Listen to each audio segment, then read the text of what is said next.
HBN టీవీకి స్వాగతం.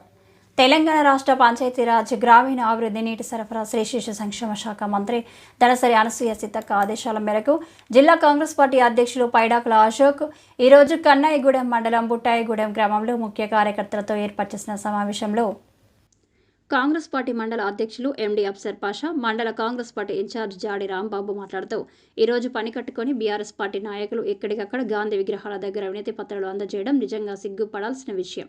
తెలంగాణ రాష్ట్రాన్ని 10 ఏళ్లు ఏకదాటిగా పాలించిన బీఆర్ఎస్ పార్టీ కేసీఆర్ ప్రభుత్వం తెలంగాణ రాష్ట్రాన్ని అప్పుల పాలు చేయడం తప్ప అభివృద్ధి చేసింది ఏమీ లేదు అని, బంగారు తెలంగాణ చేస్తా అని అప్పుల తెలంగాణ చేసిండు అన్నారు. దళిత ముఖ్యమంత్రి అని మాట చెప్పి తీరా గెలిచాక సీటు నాదే, సీఎం నేనే అని దూరమాట తప్పి గద్దెనెక్కిన దళితులను మోసం చేశాడు అని, రాష్ట్రంలో ఇల్లు లేని పేదలకు డబుల్ బెడ్రూమ్ ఇస్తా అని చెప్పి అరకొరగా కట్టి చేతులు దులుపుకున్న ఘనత కేసీఆర్కి దక్కిందన్నారు.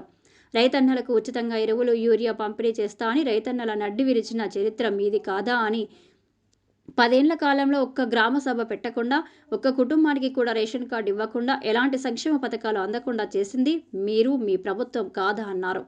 ఇలా చెప్పుకుంటూ పోతే మీ ప్రభుత్వం ఇచ్చిన హామీ ఏ ఒక్కటి కూడా అమలు చేయని అసమర్థత పార్టీ పాలన మీది. ప్రజాపాలనలో ఈరోజు నిజమైన పేదలకు, అర్హులకు గ్రామ సభల ద్వారా ప్రభుత్వ పథకాలు అందుతుంటే ప్రజలకు దగ్గర అవుతున్నారే అనే కుట్రతో స్థానిక ఎలక్షన్లో ఒక్క సీటు కూడా రాదనే భయంతో ఇప్పుడు కావాలని ప్రజలకు, ప్రభుత్వానికి మధ్య కుట్రలు కుతంత్రాలు పన్నుతూ అమాయక ప్రజలను ఆసరగా చేసుకుంటూ బీఆర్ఎస్ పార్టీ నాయకులు పబ్బం గడుపుతున్నారన్నారు.